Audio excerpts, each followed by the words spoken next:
Assalamu alaikum friends, I hope everybody is doing okay. Welcome back to another episode of Let's Talk About It with Sidra Bhatt. आज का मेरा episode है based on a little bit of an adult conversation, so viewer discretion is advised. My topic is going to be sexual modesty. अब आप सोचेंगे कि sexual modesty होती क्या है? Sexual modesty हम जब एक प्राइवेट रिलेशनशिप में एंटर करते हैं विद अ पर्सन, तो वो उन दो लोगों के बीच में उनकी इन्वॉल्वमेंट होती है और उन दोनों लोगों के अलावा उस बारे में किसी को पता। जब शादी करते हैं या आपकी इंगेजमेंट होती है या जो भी होता है, उसमें आप एक इंटीमेट रिलेशनशिप में एंटर हो जाते हैं। यहाँ पर हमारे मुल्क में ज़्यादातर अभी तक यही है, अभी तक भी नहीं मैं बोलूँगी, शायद 5-10 साल पहले तक मॉडेस्टी को अच्छा समझा जाता था, विच मीन्स कि जब आपकी शादी होती थी तो लड़की वॉज अ वर्जिन और वर्जिनिटी को एक अच्छी चीज़ समझा जाता था। उसमें कई चीज़ें और भी थी कि जी वो बेड चेक करते हैं स्टेन के लिए और ये करते हैं और वो करते हैं। मैं उन लोगों की बात नहीं कर रही, मैं वैसे एक जनरल लेवल पर बात कर रही हूँ कि virginity was considered to be something which was connected with purity and sanctity, and the woman when she got married तो उसकी virginity उसके husband के साथ ही lose होती थी, and that was the way it was done। चाहे लड़की 20 साल की हो, चाहे 26 साल की हो, चाहे 18 साल की हो, जो भी था वो इसी तरह था। अब पिछले कुछ अरसे में चीज़ें बदल गई हैं। Modern society, modern culture, media, west, सारा कुछ जो बाहर दिखाया जा रहा है कि, और फिर ऊपर से ये जो सारा सिलसिला है कि वुमेन हु आर इंडिपेंडेंट, मेरा जिस्म मेरी मर्ज़ी वाले जो स्लोगन्स वाली लेडीज़ हैं, बहुत सारी वो लेडीज़ हैं। फिर क्या कहते हैं, मॉडर्न सोसाइटी में भी ये बहुत चीज़ आम हो गई है कि मेरी बॉडी है तो मेरी मर्ज़ी होनी चाहिए, मैं किसके साथ क्या करूं। आपको समझना ये पड़ेगा कि मैं किसके साथ क्या करूं का प्रॉब्लम नहीं है। प्रॉब्लम ये है कि औरत जो होती है वो, अगेन मैं किसी को गलत नहीं कह रही, मैं सिर्फ अपना पॉइंट ऑफ व्यू रख रही हूँ। मेरा पॉइंट ऑफ व्यू है कि औरत जो है वो नस्ल चलाती है, औरत जो है वो अगली जनरेशन को पैदा करती है। She is the one who is going to give birth to the next generation. And औरत is a पाक चीज़।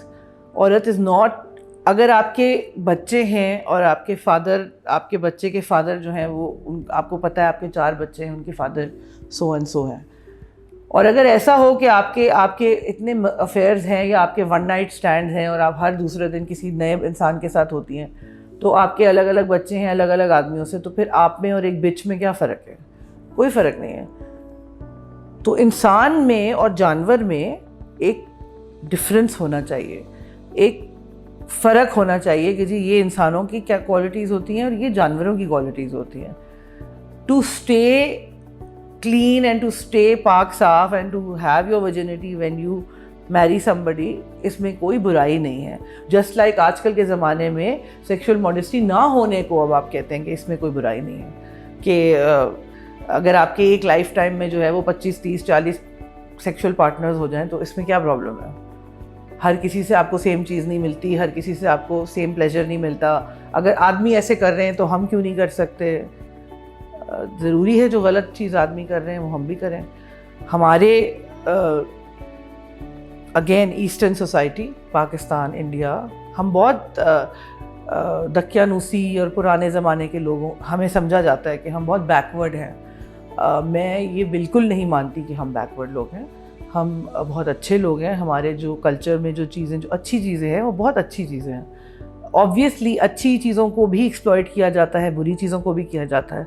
अगर आप उनकी सोसाइटी से कुछ लेना ही चाहते हैं तो ये जो इंडिपेंडेंस का राग है उसके बजाय आप उनसे सच बोलने की वो ले लें, एम्पैथी ले लें, आप सिंपैथी ले लें, आप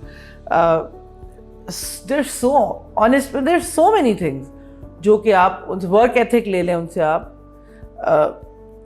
लॉयल्टी ले लें। There is innumerable amounts of character traits that you can take from them, but ये चीज़, जो चीज़ बेहयाई को फ़रोग़ दे या जो चीज़ बेशर्मी को फ़रोग़ दे और आप जिसको फिर आप कंट्रोल नहीं कर सकेंगे। अगर आप वेस्टर्न सोसाइटी में आज चले जाएं तो कोई कंट्रोल नहीं है। ان کا جو پورا فیملی سسٹم ہے, جو پورا ان کا سوشل سسٹم ہے, it is coming down because the mother doesn't know who the father is, the father doesn't know who the mother is. بچے کوئی فاسٹر ہومس میں پل رہے ہیں, کوئی بچے جو ہیں وہ آرفنیجز میں پل رہے ہیں, اور ان بچوں کی کیا مینٹل ہیلتھ ایشوز ہیں وہ ایک الگ سٹوری ہے.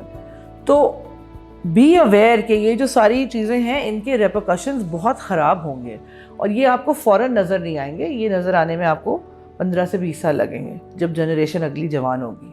پھر آپ کو پتہ پڑے گا کہ یہ کیا ڈیزاسٹر ہو گیا. اور یہ ڈیزاسٹر, یہ سارا جو فیملی سسٹم کو ختم کرنے کا جو پورا وہ ہے, وہ سارا یہ کیا گیا ہے ویسٹرن سوسائٹی سے. Be aware of this, and this is not something that your parents will tell you or your children will tell you. This is something that I'm saying directly to you if you're listening and if you know what I'm saying. I hope میری بات آپ کو سمجھ میں آئی ہوگی. Take care of yourself and I will see you in the next episode.